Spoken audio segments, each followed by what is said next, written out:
Barakah nuclear plant's third unit is now operational, and Egypt will likely devalue its pound again soon. You're watching The Daily Brief with Forbes. I'm Ramia Faraj.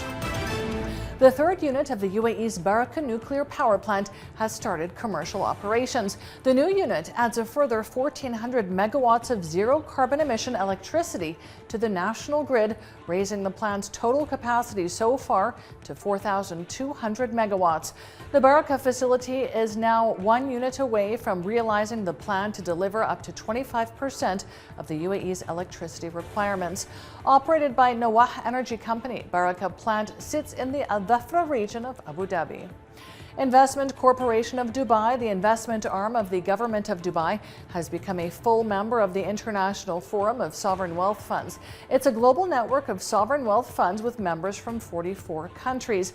By joining, ICD agrees to uphold the Santiago Principles, which promote transparency and prudent investment practices. ICD says its membership demonstrates its commitment to uphold leading standards for governance. ICD owns Emirates Airline as well as stakes in Emirates NBD, Dubai Islamic Bank, and Emaar Properties, among others. Egypt will likely devalue its currency once again in the not-too-distant future. That's according to Societe Generale, who also say the Egyptian pound may end Q1 down 10% from current levels. Analysts say Egypt needs a cheaper currency as its current account deficit and dollar shortage are both relatively large. After three devaluations that made the pound 50% weaker over the past year, analysts believe the currency is yet to reach its new short-term equilibrium. China's economy is expected to generally rebound in 2023, according to the central bank's monetary policy implementation report released today. The report says China will increase macro policy regulation with a focus on supporting the expansion of domestic demand. It says China will pay close attention to changes in inflation trends and keep the price level basically stable.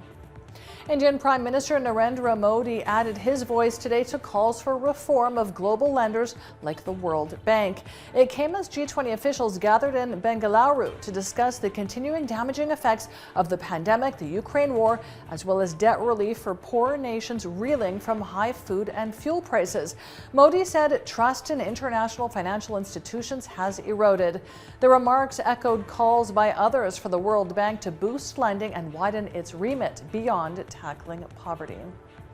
Let's take a look now at today's Forbes Real-Time Billionaires ranking. It tracks the daily ups and downs of the world's richest people. Our biggest winner today is Russian steel billionaire Alexei Mordashov, up $9.4 billion with net wealth of $28 billion.